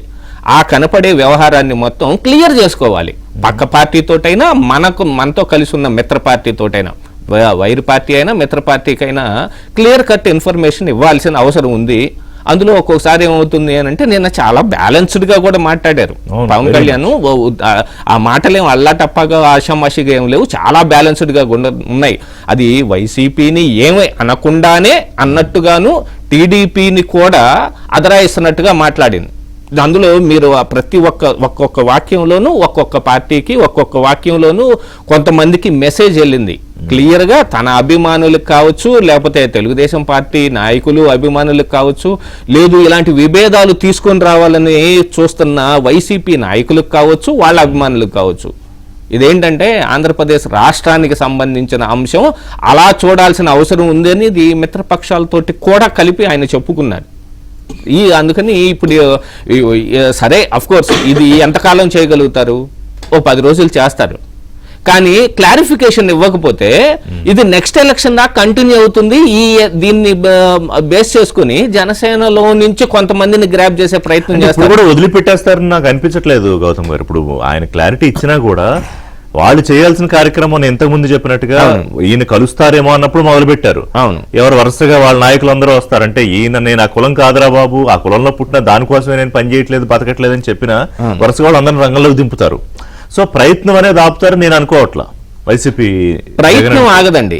ఎందుకు ఆగదు అని అంటే వాళ్ళ ఓట్లు వాళ్ళ కన్సాలిడేటెడ్ గా మాకున్నాయి అనే ఒక ఉద్దేశం వాళ్ళకు ఉంది. పక్క ఓట్లని మనం చీల్చేసి అందులో ఉన్న దీన్ని ఎంజాయ్ చేయాలని వాళ్ళకి ఒక ఉద్దేశం ఉంది కాబట్టి ఖచ్చితంగా వాళ్ళు ఆ ప్రయత్నం ఏం ఆపరు. కాకపోతే ఈ విజయ్నే పట్టుకొని ఊగులాడతారని కాదు, రేపు మరొక అంశం వస్తుంది, ఆ తర్వాత ఇంకొక అంశం వస్తుంది. అంశాల వారీగా వెళ్తారు కానీ ఎజెండా ఏంటి, టీడీపీ జనసేన కూటమిని విడగొట్టేసేయాలి. ఇప్పుడు బీజేపీ గురించి అంటే నేను చాలా సార్లు చెప్పాను, నేను మొన్న కూటమితో ఉన్న దగ్గర నుంచి చెప్పాను, అవసరమైన నాడు వాళ్ళు వైసీపీతో కలవటానికి కూడా ప్రిపేర్గా ఉంటారనేది నా ఉద్దేశం. ఎందుకంటే గతంలో జరిగిన మనం చూసాం కాబట్టి 5 సంవత్సరాల పాలనలో బీజేపీ వెనకుండి నడిపించకపోతే జగన్మోహన్ రెడ్డి కూడా ఎంత దూరం రాగలిగేవాడు కాదు. అసలు 2019 ఎన్నికల్లోనే ఏం జరిగిందో కూడా అంతా కనపడతానే ఉంది. కావాల్సిన విధంగా మార్పులు చేర్పులన్నీ కూడా జగన్మోహన్ రెడ్డికి కావాల్సిన విధంగా చేసింది బీజేపీ కాదా అనేది నా ఉద్దేశం. అందుకని ఈ కూటమిలో వాళ్ళంటే తీసేయండి, అది నేషనల్ పార్టీ, వాళ్ళకి ఇక్కడ ఉన్న ఎంపీ సీట్ల వరకే అవసరం కానీ ఇక్కడ ఉన్న ఎమ్మెల్యేలు కానీ ఇక్కడ ఉన్న ప్రజల యొక్క ఇబ్బందులు కానీ ఇక్కడ లోకల్గా ఉన్న పార్టీస్ కదా చూసుకోవాలి. అధికారం కోసం జగన్మోహన్ రెడ్డి ప్రాకులాడొచ్చు, కానీ ప్రజల కోసం ప్రాకులాడే వాళ్ళు కూడా కొంతమంది ఉన్నారనే ఉద్దేశం పవన్ కళ్యాణ్ కమిట్మెంట్ తోనే పోల్చలేం. అవును, బీజేపీ వాళ్ళ కోపం వస్తే రావచ్చు, కానీ నేనేది వాళ్ళకి అన్ని రాష్ట్రాలు కాషాయమయం అవ్వాలి అదొక ఎజెండాతో వాళ్ళు వెళ్తూ ఉంటారు. But the real commitment towards the 5 crores of people Andhra Pradesh అది ఎవరికి ఉంటుంది? చంద్రబాబు నాయుడు తపన పడుతూ ఉంటాడు, ఎందుకంటేనండి పవన్ కళ్యాణ్ దాని ఆధారంగా నిర్ణయాలు తీసుకుంటున్నారు. ఇది ఒక చిన్న విషయం మనం గుర్తు చేసుకోవాల్సింది, థర్డ్ ఫ్రంట్ ఏర్పడుతున్న సమయంలో చంద్రబాబు నాయుడు గారికి ప్రధానమంత్రి ఆఫర్ రాలేదా? ఆయన వెళ్ళాడా? దేనికోసం ఆగాడు? ఆ రోజు ఆంధ్ర ప్రజల కోసం, ఆంధ్ర రాష్ట్ర అభివృద్ధి కోసం ఆగాడు. ఆగిన విషయాన్ని ప్రతి ఒక్కరు గుర్తుపెట్టుకోవాలి. కావాలంటే తండ్రి శవం ఆ పక్కన ఉండగానే ఎట్లో గట్లా సీఎం అయిపోదామని చెప్పి సంతకాలు తీసుకున్న జగన్మోహన్ రెడ్డికి ఉన్నంత కమిట్మెంట్ మరి ప్రజల పట్ల ఎవరో ఒకళ్ళకి చూపించాలిగా. అధికారం కోసం వాళ్ళకున్న కమిట్మెంట్, లిక్కర్ స్కాములు చేయటానికో, కల్తీ నెయ్యి కోసమో, లేకపోతే మిగతా ఎన్ని స్కాములు, ఇసుక దందాలు, అన్ని రకాలైన వనరులు ఏవైతే ఉన్నాయో మొత్తాన్ని వాళ్ళ ఇంట్లో గంపగొత్తగా దాచిపెట్టుకోవడానికి వాళ్ళకి ఎంత కమిట్మెంట్ ఉందో ప్రజల కోసం వీళ్ళకి కూడా అంత కమిట్మెంట్ ఉంది. దాన్ని చూసి మనం కొద్దో గొప్ప గర్వపడాల్సిన అవసరం ఉంది తప్ప ఇప్పుడు అనవసరంగా పవన్ కళ్యాణ్ సీఎం కాలేకుండా ఆగిపోయాడని జన సైనికులు అనుకోకండి. ఎందుకంటే డిప్యూటీ సీఎం అవటం కూడా అది సీఎం స్థాయే, అదేం నాకంటే తక్కువ స్థాయి అని చంద్రబాబు నాయుడు ఏం చూపించట్లేదు కదా. తన ఫోటో పక్కన ఆయన ఫోటోని పెట్టుకుని ఆయన ఎంత గౌరవించాలో అంత గౌరవించే ప్రయత్నం చేస్తున్నారు, అన్నీ చేస్తున్నారు. ఇక చెయ్యింది ఏది అని అంటే సీఎం సీట్లో కూర్చోబెట్టలేదు కదా. అడగటానికి చాలా అడగొచ్చు, పిఎంను కూడా చేయమని అడగొచ్చు, కానీ ఏం ఉపయోగం? అలా అడిగినందుకు కాదు కదా. దానివల్ల ప్రజలకు ఏంటి ఉపయోగం? ఇప్పుడు రాజకీయాలంటే సొంతంగా వాళ్ళు కొన్ని సీట్లలో కూర్చోటానికి, కొన్ని పదవులు అలంకరించుకోవటానికి కాదు, ప్రజల కోసం పనిచేయటానికి, ప్రభుత్వాల్లో ఉండి ప్రజలకు ఆ మంచి చేయటానికి. ఆ కమిట్మెంట్ ఉన్నప్పుడు అది సీఎం సీట్ అయినా డిప్యూటీ సీఎం సీట్ అయినా కాలేదనో అయ్యాడనో కాదు, ప్రజల కోసం పనిచేసే అవకాశం మనకు లభించిందా లేదా అనేది కదా. అది అక్కడ అసలైన స్టాండ్ ఉంది. ఆ స్టాండ్ని నిన్న పవన్ కళ్యాణ్ కూడా ఎత్తి చూపించాలనుకున్నాడు, చెప్పాడు. సో వన్స్ ఫర్ ఆల్ అందరికీ క్లారిటీ ఇచ్చే ప్రయత్నం పవన్ కళ్యాణ్ చేశారు. అయితే దీని తర్వాత కొన్ని రియాక్షన్స్ అడపదడప అక్కడక్కడ ఉంటాయి. నాకు తెలిసి తెలుగుదేశంలో ఎవరు కొంత పెద్ద స్థాయి నాయకులు ఎవరు నేను ఇప్పటిదాకా ఏం రెస్పాండ్ అవ్వలేదు, ఎవరు రెస్పాండ్ అవ్వలేదు. ఆ మాటకు వస్తే వైసీపీ వాళ్ళు ఏదో వస్తారు ఇవాళ, మన పేరు నానిగారు లేకపోతే కాపు టైగరో ఇంకొకళ్ళు ఎవరో ఉంటారు కదా, వాళ్ళు వచ్చి ఏదో మొదలు పెట్టచ్చు. నేను ఇంకా వాళ్ళ పత్రికలు కూడా ఏం రాశారో చూడలేదులే. కానీ అయితే కొన్ని ప్రశ్నలు ఉన్నాయి. Welcome back. రాజేష్ గారు నిన్న ఆయన కులం గురించి కూడా మాట్లాడుతూ, నన్ను కులానికి పరిమితం చేయాలని చూస్తే కుదరదు, ఎందుకంటే నేను దేశం కోసం పనిచేయడానికి వచ్చాను, ఇంతకుముందు కూడా చాలా సందర్భాల్లో చెప్పారు. అలాగే వంగవీటి రంగా అంశం తీసుకొచ్చారు. వంగవీటి రంగా అప్పుడు ఆయనకి ఇబ్బందిగా ఉంది, లేకపోతే ఆ టైంలో ఎవరు ప్రాణహాని ఉందంటే ఎవరు మాట్లాడారు, ఎవరు రియాక్ట్ అయ్యారని. అంటే ఆ ప్రస్తావన, వంగవీటి రంగా ప్రస్తావన తీసుకురావడానికి వెనకాల ఏమన్నా కారణం ఉందో ఒకటి.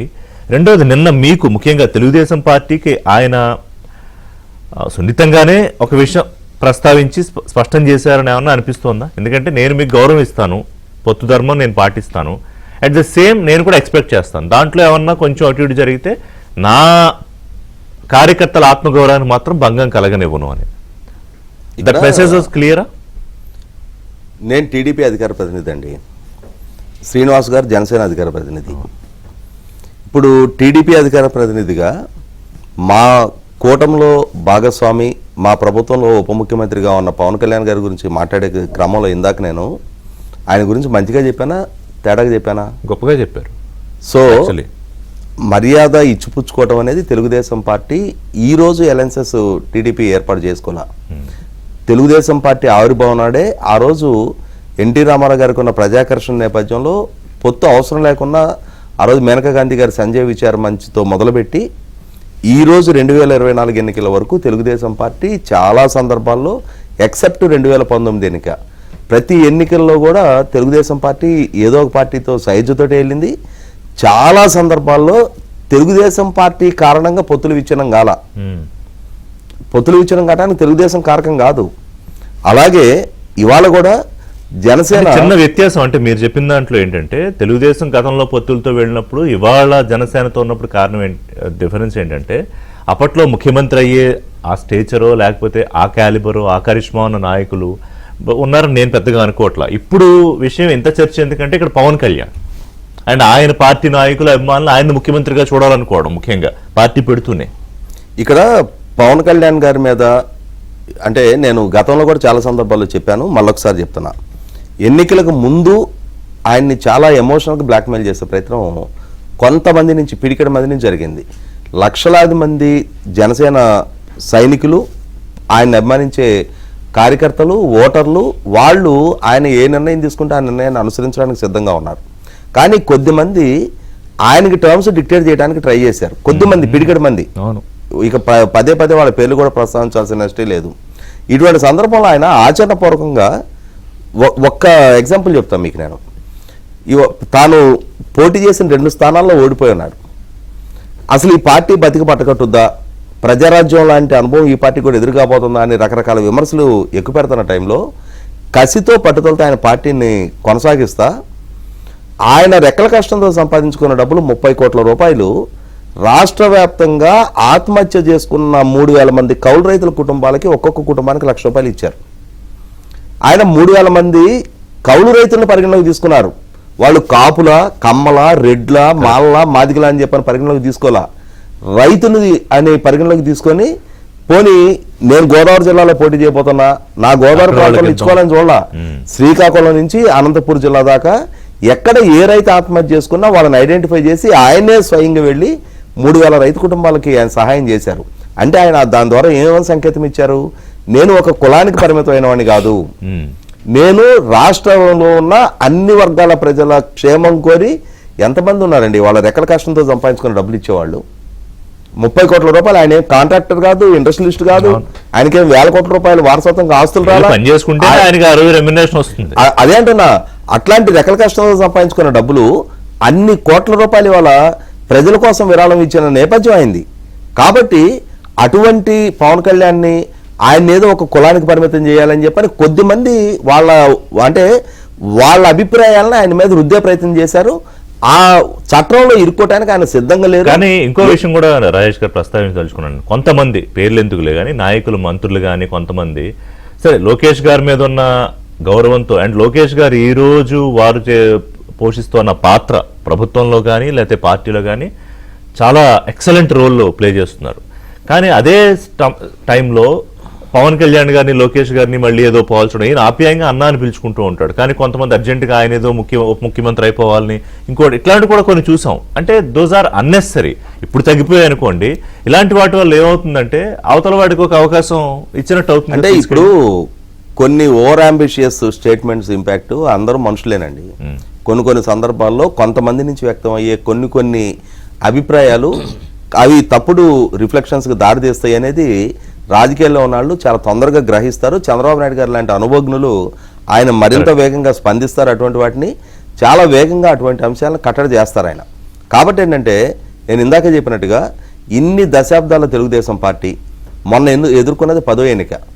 6 సార్లు విజయం సాధించింది, 4 సార్లు ఓటములు చూసింది. తెలుగుదేశం పార్టీకి గెలుపులు కొత్త కాదు, ఓటమి కొత్త కాదు.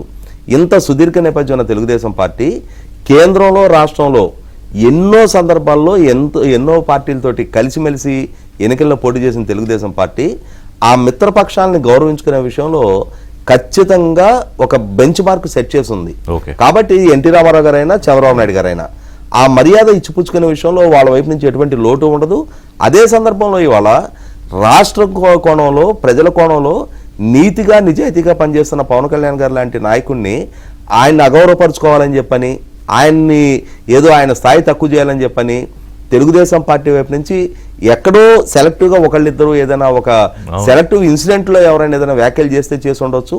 అంతే తప్ప ఖచ్చితంగా తెలుగుదేశం పార్టీ వైపు నుంచి పవన్ కళ్యాణ్ గారి విషయంలో 100% ఆయనకి ఇవ్వాల్సినంతటి స్థాయి గౌరవం ఇస్తూనే ఉంటాం. చంద్రబాబు నాయుడు కూడా రోజు స్టేజ్ మీద చాలా స్పష్టంగా గట్టిగా చెప్పారు, మాస్టరో కుర్చీయో కండువానో ఇంకోటో పిచ్చి పిచ్చి గొడవలు చేయకండి అని చెప్పి కూడా. మా అలయన్స్ పార్ట్నర్ అండి, మా ప్రభుత్వంలో ఉప ముఖ్యమంత్రి ఆయనేమి మా నుంచి వేరు కాదు. 2 పార్టీలు వేరు కావచ్చు, 2 కండువాలు వేరు తప్ప. అంతే కదా. ఇప్పుడు కామన్ ఎజెండా ప్రజల కోణంలో రాష్ట్రం కోసం కలిసిమెలిసి పనిచేస్తా ఉన్నప్పుడు ఇవాళ ఏ నిర్ణయం అయినా సరే కలెక్టివ్ గా డెసిషన్ తీసుకుంటా ఉన్నప్పుడు ఇదేదో కొంతమంది వ్యక్తుల అహం తృప్తిపరచడానికో లేకపోతే కొంతమందికి పర్సనల్ గా ఎలివేషన్ ఇచ్చుకోవడానికో ఎవరు చేయనప్పుడు. మంచి మాట చెప్పారు శ్రీనివాస్ గారు. పవన్ కళ్యాణ్ గారు ఆ విషయంలో చాలా స్పష్టంగా ఉంటాడు. అంటే ఏదో కొంతమంది మొహంలో కళ్ళల్లో వెలుగు చూడడానికి ఆయన ఎప్పుడు ఏ పని చేయడు, ఏ మాట మాట్లాడు. ఆ విషయం ఒప్పుకోవాలి. నాకు ఒక్క విషయం చెప్పండి, చంద్రబాబు నాయుడు గారు క్లియర్గా ఉన్నారు, పవన్ కళ్యాణ్ గారు అంతకన్నా క్లియర్గా ఉన్నారు, లోకేష్ గారు వాళ్ళిద్దరు ఒకళ్ళు అన్న ఒకళ్ళు నాన్న అన్నట్టుగానే, నాన్నగారు అన్న అన్నట్టు వెళ్తున్నారు. సో కానీ జన సైనికుల మనస్సుల్లో ఇప్పుడు 15 ఏళ్ల పాటు కూటమి ఇలా కట్టుదిట్టంగా ఉండాలి అని మా కొండబద్దల గౌతమ్ గారిలా కొండబద్దలు కొట్టేస్తారు ఎవరు, పవన్ కళ్యాణ్ గారు. అలాంటప్పుడు జన సైనికుల మనసుల్లో లేకపోతే మీలాంటి నాయకుల మనసుల్లో ఏమనిపిస్తుంది? ఒకటండి, నిన్న ప్రసంగం అయిన తర్వాత నేను ఒక పోస్ట్ పెట్టాను. అద్భుతంగా చాలా అంశాలు ప్రస్తావించాడు ఆయన. దాంట్లో ఒక అంశం ఏది మీ ఆత్మగౌరవానికి భంగం కలిగించడానికి ప్రయత్నం నేను చూసుకుంటానని చెప్పేసి అన్న మాట ఒక అంశం మాత్రమే. అవును, దాన్నే హైలైట్ చేసి చేస్తూ ఉంటారు. కాబట్టి మా వాళ్ళు దాన్ని పెట్టుకుని రకరకాలుగా ఇది చేసేవాళ్ళు ఎవరు అంటే అండి నిజమైన జన సైనికులు కాదు వాళ్ళు. అవునా? నిజమైన జన సైనికులు ఎవరో కూడా దాన్ని హైలైట్ చేయరు. ఆయన చెప్పినటువంటి దిశానిర్దేశం ఏదైతే ఉందో దాని మీద ప్రస్తావన చేస్తూ ఉంటారు. ఓకే. కానీ ఖచ్చితంగా కొంతమంది చీడపరుగులు కొన్ని ఉంటాయి, వాళ్ళు ఫేక్ పోస్టులు పెట్టుకుని రకరకాలుగా చేసుకుని ఏదో రకంగా మన కాపు కులాలను తీసుకెళ్ళి తాకట్టు పెట్టేస్తాడు. మళ్ళీ 10 సంవత్సరాలు చంద్రబాబు గారి ముఖ్యమంత్రి అని ఎలా అంటాడు ఈయన? అంటే ఇప్పుడు మనం పల్లా సామాజిక వర్గానికి బానిసలుగా చేయాలి, ఇటువంటి కొన్ని పోస్టులు పెడతా రెచ్చగొట్టే కార్యక్రమాలు చేస్తూ ఉంటారు. నిన్న పవన్ కళ్యాణ్ గారు ప్రస్తావించడానికి కారణం కూడా అదే. ఎన్నికలకు ముందు కూడా ఆయన కాపు సామాజిక వర్గానికి ఒక సందేశం ఇస్తాం, మనం పెద్దన్న పాత్ర పోషించాలి అన్నారు. అప్పుడు కూడా చాలా వ్యతిరేకించారు. పెద్దన్న పాత్ర పోషించడం అంటే మనం ఎప్పుడు పలకలు మోస్తా ఉండాలా అంటే మా పార్టీ మొదటి సిద్ధాంతమే కులాలను కలిపే ఆలోచన విధానం. కాపు ఆయన అదే చెప్పారు కదా, నేను పల్లా సామాజిక వర్గంలో పుట్టుండొచ్చు కానీ నేను ఆ సామాజిక వర్గాన్ని బుధానేసుకుని వెళ్తలేదు. అంటే పారిపోయిన నాయకులకి అది అర్థం కాలేదు కాదు. ఇప్పుడున్న నాయకుల్లో కూడా కొంతమందికి, అంటే మీరు ఫేక్ పోస్టులు అన్నారు కానీ ఎక్కడో 10 మందో 15 మందో 100 మందో అయ్యో మా నాయకుడు ముఖ్యమంత్రి కావాలని మేము చూసుకోవాలను ఎవరి దాకా అక్కలేదు సార్. ఋషాలు నాకు కూడా ఉంటుంది. ఇప్పుడు జనసేన పార్టీగా మేము ప్రస్థానం ప్రయాణం చేసిన తర్వాత మా నాయకుడు ఇంత మంచి సిద్ధాంతాలు మంచి ఆలోచనల వ్యక్తి రాష్ట్రానికి ముఖ్యమంత్రి కావాలని కోరుకుంటాం. కానీ పరిస్థితులు కూడా అర్థం చేసుకుంటాం మేము. ప్రజల ఆలోచన విధానం, రాష్ట్ర భవిష్యత్తు మాకు ముఖ్యం, ఆ తర్వాతే రాజకీయాలు. అంటే మేము ఎన్నికలు అన్నది రాజకీయాల్లో ఒక భాగంగానే చూస్తాం తప్ప ఎన్నికలనే రాజకీయాలుగా చూడం. అంటే ఆ ఆలోచన విధానం అర్థం చేసుకోవాలి ముందు. నేను అటు కొంచెం అతిశయోక్తిగా ఉండొచ్చు కానీ పవన్ కళ్యాణ్ గారి మనసును అర్థం చేసుకోవడానికి కొంచెం కష్టంగా ఉంటుంది కాబట్టి నేను ఒక పోస్ట్ కూడా పెట్టాను నిన్న. పవన్ కళ్యాణ్ గారిని అర్థం చేసుకోవాలంటే ఆకాశం అంత మనసైనా ఉండాలి, ఆవగింత జ్ఞానమైనా ఉండాలి అన్నాను. దానికి అతిశయోక్తిగా చెప్పకూడదు, నిజం వాస్తవం. కొంతమంది హర్ట్ అవుతారు ఎందుకంటే రకరకాలుగా ఎందుకంటే అంటే కొంతమంది సామాజిక వర్గ నాయకులు ఎవరైతే ఉన్నారో వాళ్ళు ఆశించింది ఏదో వాళ్ళకి జరగకపోలేదు కానీ ఆ ఉద్దేశంతో, లేకపోతే ఒక సామాజిక వర్గం మీద వ్యతిరేకతతోటి వాళ్ళు ఇష్టం వచ్చినట్టు ఏదో రకంగా పొల్ల పెట్టడానికి ప్రయత్నం చేస్తున్నారు. అయితే ఇది ఇప్పుడు నుంచి జరగట్లేదు, అదే పదే చెప్తారు, ఇప్పుడు నుంచి జరగట్లా. ఎన్నికలకు ముందు ఏమన్నారంటే తెలుగుదేశం పార్టీ వారిని మీరు ఎప్పుడన్నా ఒంటరిగా వెళ్ళి గెలిచారా, పొత్తులోనే తప్ప ఒంటరిగా తెలుగుదేశం పార్టీ ఎప్పుడే గెలిచిందా అని చెప్పి అక్కడ చెప్పారు. మమ్మల్ని ఏమన్నారు, అసలు మీకు 175 నియోజకవర్గాల్లో అసలు నాయకులు ఉన్నారా, నిలబడే కార్యకర్తలు ఉన్నారా అనేది రకరకాల ఈ విధంగా అంటే ఏదో రకంగా చిచ్చు పెట్టాలి. బీజేపీలు కూడా అన్నారు మీకు ఓటు బ్యాంక్ ఎంత ఉందా కూడా అన్నారు. అసలు పొత్తు లేకపోతే తెలుగుదేశానికి కూడా సొంతంగా బ్రహ్మాండంగా వచ్చేసేవి 2013 సింగిల్ సింహం రకరకాల. ఇప్పటికే చూడండి అలాగా. ఇప్పుడు మొన్న తమిళనాడు ఎన్నికలు జరిగినప్పుడు వీళ్ళ పార్టీకి సంబంధించినటువంటి మాజీ మంత్రి గారు వెళ్ళి ప్రచారం చేసిన పార్టీ ఏంటి, గెలిచిన పార్టీ అధికారంలోకి వచ్చిన పార్టీ ఏంటి, గెలిచిన తర్వాత మాట్లాడే మాటలు ఏంటి, ఈ మాట్లాడితే సింగిల్ సింహం రకరకాలుగా మాట్లాడతారు అంటే దానికి ఉదాహరణ కూడా చెప్పాను నేను. సింహం ఎప్పుడు సింగిల్ చేయదు, సింగిల్ వెళ్ళేది ఎవరైనా నక్క వెళ్తుంది. ఆ నక్క జీవితకాలం కూడా 12 సంవత్సరాలు. అంటే 2012లో పుట్టినటువంటి నక్క 2024 చచ్చిపోతుంది. దాని జీవితకాలం అంతే. మీరు పోల్చుకోవాల్సిన దాంతో పోల్చుకోవాలి తప్ప దీంతో కాదు అనేటువంటి. మీరు ఇందాక మాట అన్నారు, దాన్ని నేను ఖండిస్తున్నాను. కాపు టైగర్ అని చెప్పి ఎవరన్నా ఉద్దేశించి అంటున్నారు.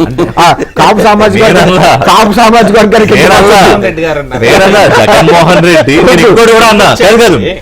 నేను ఇంకోటి కూడా అన్నా, మీరు విన్నారో లేదో, ఆయన అలా అనగానే కమ్మటరాంబ చూస్తే ఆయన కోపం వస్తుంది, ఆయన వెంటనే పెయింట్ డబ్బా పట్టుకుని తిరుగుతున్నాడని కూడా అన్నా నేను. కాపుల్ని కించపరచొద్దు. కాపు సామాజిక వర్గం చాలా ఆలోచన విధానంతో ఉంది. ప్రజెంట్ రాష్ట్రం గురించి ఆలోచిస్తుంది. కేవలం ఏంటి, నిజంగా కాపు సామాజిక వర్గమే కట్టడిగా ఒక పార్టీకి ఓటేసి ఉంటే మరి పవన్ కళ్యాణ్ గారు ఎప్పుడే గెలవాలి కదా, ఎందుకు ఓడిపోయారైనా? అంటే ఏ ఒక్క సామాజిక వర్గం వేస్తే ఎప్పుడు పార్టీ గెలవదు కదా. ఎట్టండి పవన్ కళ్యాణ్ గారి నోటంట చంద్రబాబు గారు, నేను ఇప్పటో సభలో నేను ఆ స్టేజ్ మీద నేను ఉన్నానండి. అప్పటికి ఇంకా ఈ పార్టీలు పొత్తులు పెట్టుకుంటాయా పెట్టుకోవా అనే మాటలు మాట్లాడుతున్నప్పుడు 3 ఆప్షన్ల కింద చెప్పి ఆయన ఒక మాట చెప్పారు, ఏమని, ఖచ్చితంగా ఏ పార్టీ పొత్తులను పక్కన పెట్టండి, ఖచ్చితంగా మాత్రం వైసీపీ ఓటు చేయాలనివ్వను అన్న మాట మాట్లాడారు. ఆ తర్వాత చంద్రబాబు గారు నాయుడు గారిని జైల్లో పెట్టినప్పుడు బయటకు వచ్చినప్పుడు మాట్లాడిన సందర్భం, స్టేజ్ మీద కొన్ని సందర్భాలు మాట్లాడి, అటువంటి నాయకుడికే ఇటువంటి పరిస్థితి వస్తే రేపు ఎవరి పరిస్థితి ఏంటి? అది చాలా నిజమైన ఆవేదన. ఎందుకంటే అసెంబ్లీలో ఎమోషన్ ఫీల్ అవుతుంది. అసెంబ్లీలోనే చంద్రబాబు గారి భార్యని మాట్లాడడం, లేకపోతే పవన్ కళ్యాణ్ గారి అంత దుర్మార్గం చేసిన వ్యక్తులకి మనం ఎటువంటి పరిస్థితుల్లో అవకాశం ఇవ్వకూడదు అదే మాట్లాడారు. ఇప్పుడు ఏంటంటే ఈ ఎక్కడైనా ఈ పొత్తుల్లో ఏవో చిన్న ఇష్యూలు జరుగుతాయి కానీ ఇప్పుడు జన సైనికులు నాయకులు కార్యకర్తలు చాలా బ్రాడర్ ప్రాస్పెక్ట్ తో ఆలోచించాల్సిన సందర్భం ఇది. అఫ్ కోర్స్ తెలుగుదేశం ఎలాగో ఆలోచిస్తుంది, ఎక్కడో అక్కడ చిన్న మంది కొంత ఓవర్ యాక్షన్ చేస్తారు, వాళ్ళు ఎప్పటికప్పుడు వాళ్ళకి దెబ్బలు తగలాలి, వాతలు పెట్టాలి, లేకపోతే ఇబ్బంది కలుగుతుంది. సో మీరు ఎట్లా చూస్తున్నారు రాబోయే 2-3 ఏళ్ళు ఎలా ఉంటుందని? నేనైతే సేమ్ ఎక్స్పెక్ట్ చేస్తున్నానండి. ఇందులో పెద్దగా ఏదో తేడా ఉంటుందని నేనే అనుకోవట్లేదు. పవన్ కళ్యాణ్ చెప్పినట్టు ఈ కూటమి అంటే బీజేపీ స్టాండ్ ఏమిటనేది మనం చెప్పలేము. అది వాళ్ళ స్టాండ్, వాళ్ళే చెప్పలేరు. వాళ్ళ రాజకీయం వేరే. వాళ్ళ రాజకీయం వేరే. పవన్ కళ్యాణ్ కానీ చంద్రబాబు నాయుడు కానీ ఇద్దరు కలిసే ఉంటారు. జనసేన టీడీపీ కలిసే ఉంటాయి అనేది ఖచ్చితంగా నేనైతే భావిస్తున్నా. ఎందుకంటే ఈ చిన్న చిన్న మిస్అండర్స్టాండింగ్స్ ఉండే వాటిని కూడా సరి చేసుకోవటానికి ఇద్దరు నాయకులు చేస్తున్న ప్రయత్నం. కిందన మీరు ఏమైనా అనుకోండి, యాక్చువల్గా మొన్న చంద్రబాబు నాయుడు గారు కూడా సేమ్ మాట చెప్పారు. కాకపోతే అది స్టేజ్ మీద మైక్లో చెప్పింది కాదు, వేరే రకంగా చెప్పింది. నాకు మీ అందరికంటే కూడా పవన్ కళ్యాణే ముఖ్యం అని చెప్పాడు అనే వార్త కూడా ఒకటి బయటకు వచ్చింది. ఇప్పుడు అలా అంత స్టాండ్ యాక్చువల్గా చంద్రబాబు నాయుడు గారు అలానే ఉంటారు.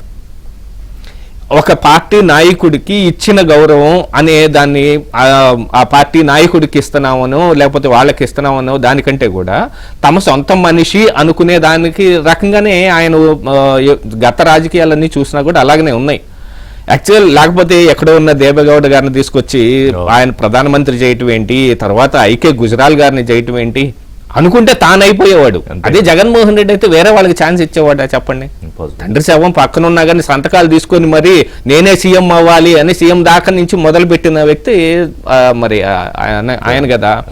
అలాంటి వాళ్ళు ఏం చేస్తారంటే ఏదో ఒక రకంగా కూటమిని విచ్ఛిన్నం చేయాలి అనేది ఒక గట్టి అజెండాగా పెట్టుకుంటారు.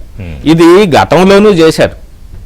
యాక్చువల్గా మొన్న మధ్యన పీకే ఒక స్టేట్మెంట్ ఇచ్చారు చూడండి, ఏది ప్రశాంత్ కిషోర్ 2019 టైంలో ఈ జగన్మోహన్ రెడ్డి తోటి స్ట్రాటజిస్ట్గా ఉన్న వ్యక్తి ఆ రోజే పవన్ కళ్యాణ్ తోటి కలవటానికి జగన్మోహన్ రెడ్డి సిద్ధపడ్డాడు, అధికారం కోసం అంత దూరం వెళ్ళటానికి వెళ్ళాడు అని.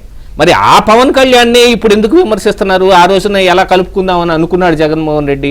ఆయన మైండ్లో ఉన్న మాట మరి నీకు నువ్వేమన్నా వినొచ్చావా, వాళ్ళ బాత్రూంలో చాటు నుండి చూసి వచ్చావా అని అడిగే వాళ్ళు చాలా మంది ఉంటారు. అది వేరే విషయం అనుకోండి.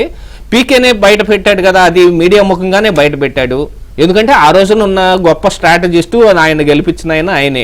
అంటే పీకే స్ట్రాటజీలే గెలిపించినయా అని అనుకోకండి, అక్కడ ఉన్న పరిస్థితులు ఆ రకంగా ఉన్నాయి. ఏదో చేస్తాడని నమ్మారు, ఒక్క ఛాన్స్ ఇద్దాం అనుకుని ఇచ్చారు. ఆ ఒక్క ఛాన్స్ తోటి అంతే గోవిందా. సో పవన్ కళ్యాణ్ చాలా స్పష్టంగా ఉన్నారు. ఒకటి, రాష్ట్రాన్ని సుభిక్షంగా సురక్షితంగా కాపాడుకోవాలంటే జగన్మోహన్ రెడ్డి అనే వ్యక్తి పొరపాటును కూడా అధికారంలోకి రాకూడదనేది 2022లో వారు చెప్పినట్టుగా ఆ రోజు చేతి మీద చెప్పారు. ఈ రోజైనా అదే. నిన్న కూడా మాట్లాడినప్పుడు వారి స్టాండ్ అయితే చాలా క్లియర్గా ఉంది. అలాగే ఆయన లెక్క కూడా చాలా పక్కాగా ఉందని నిన్న ఆయన మాట్లాడిన దాంట్లో చాలా బ్యాలెన్స్గా అర్థమైంది. క్లోజ్ చేద్దాం. ఒక మాట రిషి గారు, ఇప్పుడు నిన్న ఆత్మగౌరవ ప్రస్తావన వచ్చింది కదా, ఇప్పుడు ఆయన చెప్పినట్టుగానే 150 మంది నుంచి వాళ్ళ 21 లక్షల మందికి ఆ కార్యకర్తల ప్రస్థానం బిగినైన తీరు 2014 నుంచి 2008 నుంచి ఆయన ప్రత్యక్ష రాజకీయాల్లో ఉన్న 2014 నుంచి జనసేన అధినేతగా ఆయన కొనసాగుతున్న సందర్భంలో లక్షలాది మంది ఆయన గెలుపోటములతో సంబంధం లేకుండా ఆయన అనుసరించి ఆయన అభిమానిస్తా ఇంతమంది కార్యకర్తలు ఉన్నప్పుడు ఎక్కడైనా వాళ్ళ ఆత్మగౌరవానికి భంగం కలుగుతున్నప్పుడు పార్టీ అధినేతగా ఆయన స్పందిస్తారండి. మీ ఆత్మగౌరవాన్ని కాపాడతానని చెప్పి ఆయన స్పష్టంగా చెప్తారు. దాంట్లో తప్పటాల్సింది ఏం లేదు. పార్టీ నాయకుడు ఆయన, తన శ్రేణులకి మనోధైర్యం ఇవ్వాల్సిన బాధ్యత ఆయనది. సో ఎవరైతే వెయిట్ చేస్తున్నారో వాళ్ళ బ్యాడ్ న్యూస్ ఏంటంటే పవన్ కళ్యాణ్ లెక్క చాలా పక్కగా ఉంది. సో ప్రయత్నాలు అయితే చేసుకుంటే చేసుకోవచ్చు. థ్యాంక్స్ వెరీ మచ్ శ్రీనివాస్ గారు, రాజేష్ గారు, గౌతమ్ గారు. ఇది వాళ్ళ బ్రేక్ఫాస్ట్ అప్డేట్స్ కోసం కీప్ వాచింగ్ ABN ఆంధ్ర.